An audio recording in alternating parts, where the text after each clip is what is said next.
तो स्टूडेंट्स अपने जो चीज पढ़ी उसमें वन टू फंक्शन गिवन था, अपने वेरीफाई पॉसिबिलिटी बताना था। तो सबसे इंपॉर्टेंट चीज आपको ये है बेसिक ग्राफ सारे आने चाहिए, ठीक है। सिग्नम फंक्शन के ग्राफ, ग्रेटेस्ट इंटीजर फंक्शन के ग्राफ, फ्रैक्शनल पार्ट फंक्शन के ग्राफ, ठीक है, मोड फंक्शन के ग्राफ, ठीक है। तो वो सारे ग्राफ आप बेसिक चीजें मेरे पहले वाले लेक्चर्स में देख सकते हो, ठीक है बच्चों। अब क्वेश्चन करते हैं तीसरा, जो थर्ड क्वेश्चन बोल रहा है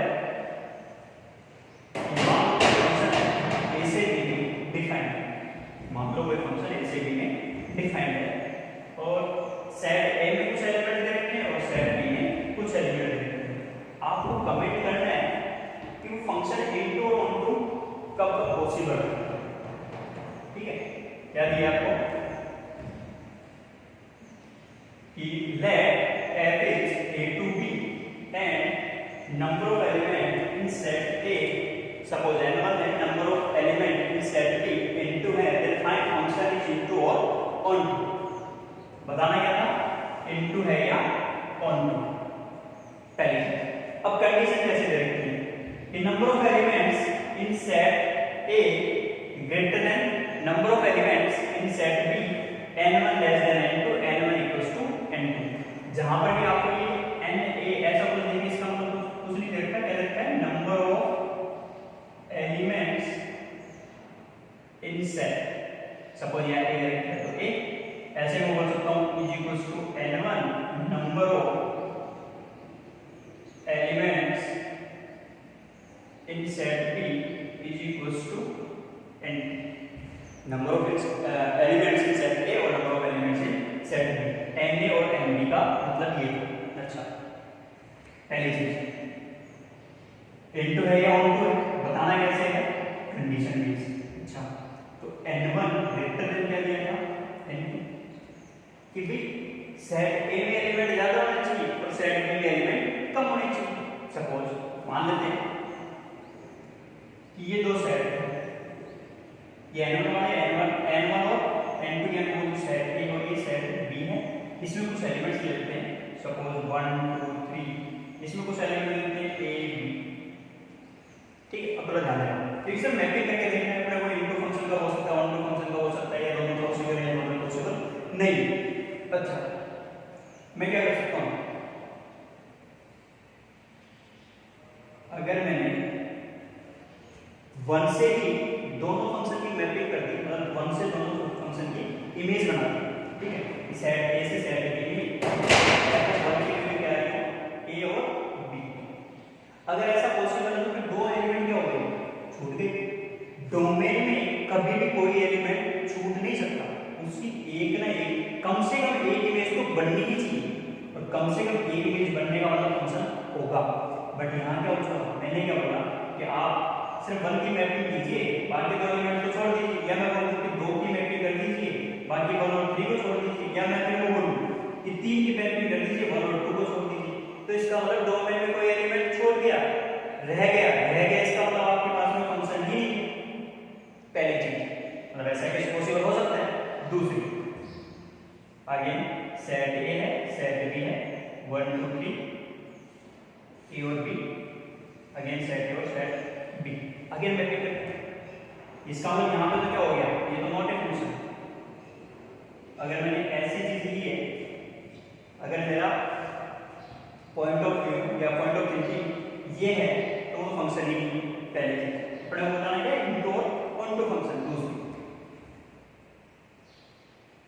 1 की A से कर, 2 की B से कर, फिर भी अपने पास क्या रहेगा, थर्ड एलिमेंट। मैंने बोला डोमेन में कोई एलिमेंट छूटना ही चाहिए, क्योंकि इनपुट डालोगे तभी तो आउटपुट आएगा। अच्छा, फिर अपने पास क्या हो चुका, नॉट ए फंक्शन,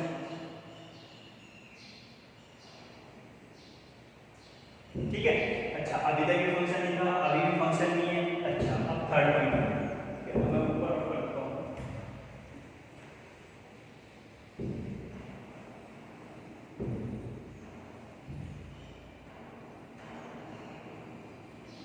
ठीक है। क्वेश्चन देखेंगे कि दूसरा अपने पास पॉइंट्स कौन कौन से हैं। अच्छा, तीसरे केस करते हैं, ठीक है, ध्यान रखना ये सिर्फ n1 ग्रेटर देन n2 की बात चल रही है, फर्स्ट सेकंड और थर्ड। अच्छा बोलो, ये आपके पास में 1 2 3 सेट ए है, ये सेट बी है। अगेन 1 की ए से, 2 की भी ए से और 3 की बी से। इमेज f(1) की वैल्यू 1 हो सकती है, f(2) की वैल्यू a हो सकती है, f(3) की वैल्यू b। अच्छा अब ध्यान देना, बाहर वाले सेट को क्या बोलते हैं, कोडोमेन, अंदर वाले सेट को क्या बोलते हैं, रेंज। अच्छा रेंज और कोडोमेन एलिमेंट कितने थे, a और b दोनों क्या निकल रहे हैं, इक्विवेलेंट। इसका मतलब क्या हो गया कि रेंज इक्विवेलेंट है कोडोमेन, और रेंज और कोडोमेन इक्विवेलेंट। इसका मतलब फंक्शन कैसा है, ऑन टू फंक्शन है। इसका मतलब क्या चल रहा है, फंक्शन ऑन टू फंक्शन चल रहा है। तो यहाँ पे अपने को क्या लिखा है, फंक्शन कैसा है, ऑन टू फंक्शन। फंक्शन तो है, क्यों, क्योंकि हर एक एलिमेंट जो भी आपके पास में x की वैल्यू या डोमेन की बात की, उन सबकी इमेज क्या निकलती है, तो a भी निकल रही है और b भी निकल रही है। अच्छा इसका मतलब आपके पास में रेंज और कोडोमेन की बात करने के लिए फंक्शन इक्वल और ऑन टू, उसको किसकी बात करते हैं, रेंज और कोडोमेन के बीच में रिलेशन क्या चल रहा है। रेंज अगर सबसेट चल रहा है कोडोमेन का तो इनटू फंक्शन, और रेंज अगर इक्विवेलेंट चल रहा है कोडोमेन के तो उसको क्या बोल देंगे, ऑन टू फंक्शन। अच्छा थर्ड कंडीशन हो चुकी, फोर्थ कंडीशन लेते हैं। अगेन 1 2 3 सेट चल रहे हैं ए और बी। चलो वही अगेन दोनों सेट चल रहे हैं ए और बी। बोलो, मैंने बोला 1 की मैपिंग ए से,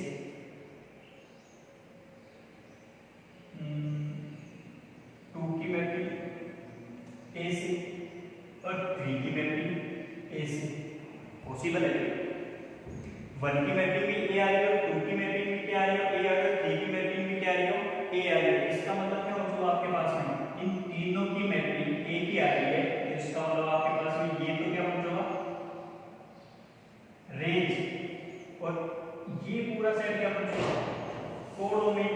अच्छा रेंज में सिर्फ एक एलिमेंट आया ए, कोडोमेन में कितने एलिमेंट है, ए और बी। इसका मतलब क्या हो गया, range is the subset of codomain. Function कैसा हो गया, इनटू फंक्शन। अच्छा तो अपने को अब जनरल वे में या जनरल वे में बोलना ये है कि अगर n1 ग्रेटर देन n2 है तो कौन सा केस पॉसिबल है। भाई ये दो केस तो पॉसिबल ही नहीं है, क्योंकि ये तो फंक्शन ही नहीं है। ठीक है, हमने थर्ड और फोर्थ में बात की, थर्ड में आपके पास में रेंज और कोडोमेन दोनों इक्विवेलेंट आ रहे थे। फोर्थ में बात की तो रेंज और कोडोमेन, रेंज को ही सबसेट बनना पड़ा कोडोमेन का, मतलब एक में ऑन टू फंक्शन है और एक में इनटू फंक्शन है। तो अब मैं बोलूं कि अगर n1 ग्रेटर देन n2 हो या number of elements in set A is greater than number of elements in set B, तो आपके पास में इंपॉर्टेंट चीज ये थी कि अगर जनरल वे में बोलूं तो ऑन टू होगा कि इनटू होगा। बहुत possible, n1 greater than n2 general वे में लिया, एग्जांपल के फॉर्मेट में मैंने 1 2 3 a b लिया, इसमें एलिमेंट ज्यादा लिए, इसमें एलिमेंट कम लिए। ठीक है, एक में एलिमेंट ज्यादा मतलब n1 ग्रेटर देन n2 वाली चीज को कम यूज में लेके देखा कि यूज में लिया तो एक में एलिमेंट ज्यादा थे, एक में एलिमेंट कम थे। पता क्या हुआ इससे, ये ऑन टू भी बन गया है और इनटू भी बन गया है। अगर दोनों चीज पॉसिबल है तो हम क्या बोलेंगे, बहुत पॉसिबल। ये भी आ सकता है और वो भी आ सकता है, कब, जब आपके पास में n1 ग्रेटर देन n2 हो। तो इसका हम बोलेंगे क्या कि दोनों पॉसिबल है। तो जब भी बहुत पॉसिबल, क्या बोलूं, बहुत पॉसिबल फंक्शन, बहुत मतलब इनटू और ऑन टू दोनों पॉसिबल है। आगे समझिए, सबसे इंपॉर्टेंट चीज ये की n1 ग्रेटर देन n2 का मतलब कुछ नहीं करना आपको, इसमें एलिमेंट ज्यादा ले लो, इसमें एलिमेंट आप चाहो तो 1 2 3 4 5 6 कुछ भी ले लो, लेकिन इसमें ज्यादा एलिमेंट लो, इसमें कम लो, और उसकी मैपिंग करवा के देखो। जैसे मैपिंग करवा के देखिए हमें ये पता चल गया कि ऑन टू फंक्शन भी बनेगा और इनटू फंक्शन भी बनेगा, दोनों पॉसिबल है। जब दोनों पॉसिबल, इसका मतलब क्या बोलेंगे आप कि इन जनरल केस बहुत पॉसिबल। गलती से ट्रू फॉल्स में ऐसा क्वेश्चन बन जाए कि एक सेट में एलिमेंट ज्यादा और एक सेट में एलिमेंट कम है, तो आप कमेंट करो कि इनटू होगा कि ऑन टू होगा। और अगर आपको लाइन में स्टेटमेंट ये दे दिया कि if n1 greater than n2 then function is onto function, तो अब इसको क्या बोलोगे, ट्रू या फॉल्स? ट्रू या फॉल्स? फॉल्स। क्यों? जनरल केस होना चाहिए, मतलब सब में पॉसिबल होना चाहिए। यहाँ तो ऑन टू भी बन रहा है, इनटू भी बन रहा है, ठीक है। स्टेटमेंट वाली चीज पे ध्यान देना कि if n1 greater than n2 then function is into function, नहीं ऑन टू भी बन सकता है, ठीक है। तो इस वजह से क्या बोला आपने, both case possible, onto भी हो सकता है, इनटू भी हो सकता है।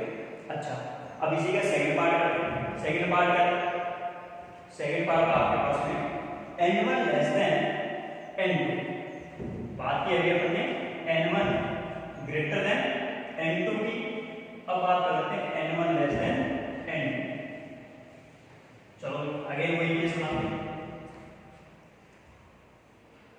तो सही केस था आपके पास n1 लेस देन, सेम चीज आपके पास में कुछ एलिमेंट्स हैं, ध्यान क्या रखो,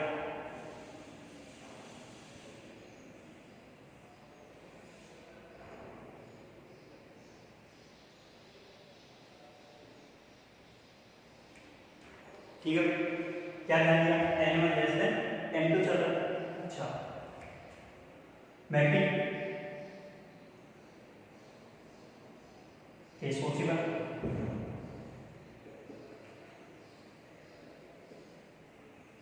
अगेन ये भी पॉसिबल है।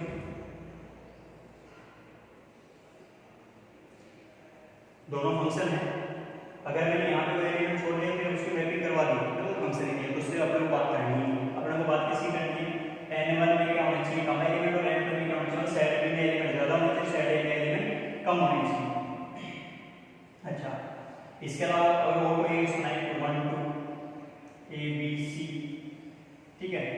आई थिंक इससे ऊपर कैसे नहीं बनेगी, क्यों? क्योंकि 1 से a की कर दी, 2 की b से कर दी, 1 की भी ऐसे, 2 की भी ऐसे, ठीक है। तो आपको दिख रहा है कोडोमेन, ये आपके पास में रेंज में एलिमेंट a और b है, कोडोमेन में एलिमेंट a b और c है, तीनों आ रहे हैं, ठीक है। तो क्या बनेगा, range is the subset of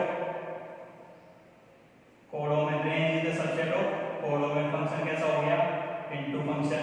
again इस वाले की बात करते हैं, a की मैपिंग है, तो ये तो आपके पास में क्या हो चुकी, रेंज, ये क्या हो रहा था आपके पास में, codomain. Again range is the subset of codomain, क्यों? क्योंकि रेंज में सिर्फ एलिमेंट a है और कोडोमेन में एलिमेंट a b और c है। अच्छा, फिर आपके पास में क्या बन गया, इनटू फंक्शन।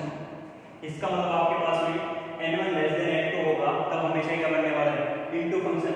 इसके अलावा आप और भी यूज में ले सकते हो, क्या हो, तो बनाएंगे तो देखो 1 से आपने इसकी मैपिंग करवा दी, ठीक है, या फिर आपने 2 से इसकी मैपिंग करवा दी, तीनों से, ठीक है। तो फिर तो एक एलिमेंट अगर छूट गया तो क्या नहीं है, फंक्शन ही नहीं है, ठीक है। तो ये तो नॉट ए फंक्शन नहीं है। जब भी आपके पास में 1 की मैपिंग तीनों से करवाई या 2 की मैपिंग तीनों से करवाई, तो फिर फंक्शन नहीं है, क्योंकि डोमेन में कोई एलिमेंट छूटना ही नहीं चाहिए, क्योंकि डोमेन में अगर एलिमेंट छूट गया तो फंक्शन ही नहीं है, ठीक है। तो ये दिमाग में रखना। इसका मतलब जब भी आपके पास में n1 लेस देन n2 वाली कंडीशन है, तो दोनों केस में क्या पॉसिबल हो रहा था, इनटू फंक्शन बन गया था। तो जनरल क्या हो सकते हैं, जब भी n1 लेस देन n2 होगा, ठीक है, तो फंक्शन हमेशा कैसा बनेगा, इनटू फंक्शन बनेगा। अब थर्ड वाले केस की बात कर लेते हैं कि दोनों में ध्यान रखना, दोनों में एलिमेंट ही क्या चल रहे हैं, इक्विवेलेंट, मतलब दोनों में इक्वल एलिमेंट है, नंबर ऑफ एलिमेंट दोनों में ज्यादा है ही नहीं। एक में आपके पास में 1 2 3 है और दूसरे में सपोज a b और c है, तीन एलिमेंट लिए, तीन एलिमेंट लिए मैपिंग करवा के देखी, तो केस बना लेते हैं कौन कौन से पॉसिबल हो सकते हैं। एक तो ये हो सकता है कि तीनों के तीन बन के आ गए। अच्छा, फिर और बनाओ 1 2 3 a b c, अगेन 1 की a से, 2 की b से और 3 की c से, पॉसिबल है। या फिर एक केस और क्या बन सकता है, एक केस और बन सकता है हमारे पास 1 2 3 a b c, 1 की भी ऐसे, 2 की भी ऐसे और 3 की भी ऐसे, अगर गलती से आपने एक भी एलिमेंट छोड़ दिया तो फिर फंक्शन की उसके बारे में बात नहीं कर रहे हैं, हम बात कर रहे हैं कि इनटू और फंक्शन है या नहीं है। फंक्शन तो है लेकिन उसमें आपको बताना क्या है, इनटू और ऑनटू फंक्शन है, क्लासिफिकेशन ऑफ फंक्शन में बात कर रहे हैं। अच्छा तो इनटू है या ऑनटू। अगेन पहले वाले केस की बात की तो रेंज और कोडोमेन दोनों इक्वल है, क्योंकि इसमें भी 3 एलिमेंट और कोडोमेन में भी 3 एलिमेंट। कैसा फंक्शन बन गया भाई, ऑनटू फंक्शन। कैसा फंक्शन बन गया, ऑनटू फंक्शन। सेकंड वाले बात की, सेकंड वाले में तो ये देखो क्या बन गया है, रेंज में सिर्फ 2 एलिमेंट। जब मैपिंग करते हो ठीक है, तो जहां मैपिंग में जहां एरो लगा है बस वही उसी चीज पे ध्यान देना था। ए और बी 2 एलिमेंट, कोडोमेन में कितने एलिमेंट, 3 एलिमेंट। रेंज सबसेट किसका बन गया, कोडोमेन का, क्योंकि कोडोमेन के अंदर क्या आ रहा है, रेंज आ रहा है। अच्छा तो फिर ये क्या बन गया, इनटू फंक्शन। थर्ड वाले पे गए, अगेन ए 1 2 और 3 की मैपिंग सिर्फ ए पे, 1 2 और 3 की मैपिंग सिर्फ ए पे, तो मतलब बी और सी रह गया। तो आपके पास में सिर्फ यहाँ पे क्या हुआ, एक ही एलिमेंट। रेंज में कितने एलिमेंट है, एक एलिमेंट।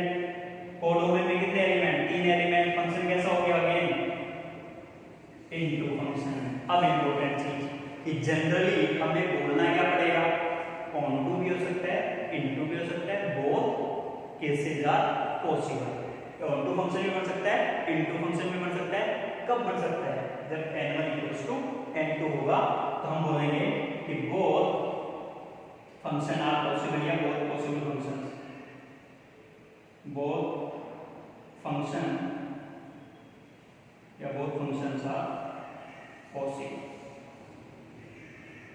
ठीक है बच्चों, तो अभी तक जो चीजें पढ़ी अपन ने इंपॉर्टेंट है आपके पास में रेंज और कोडोमेन का रिलेशन।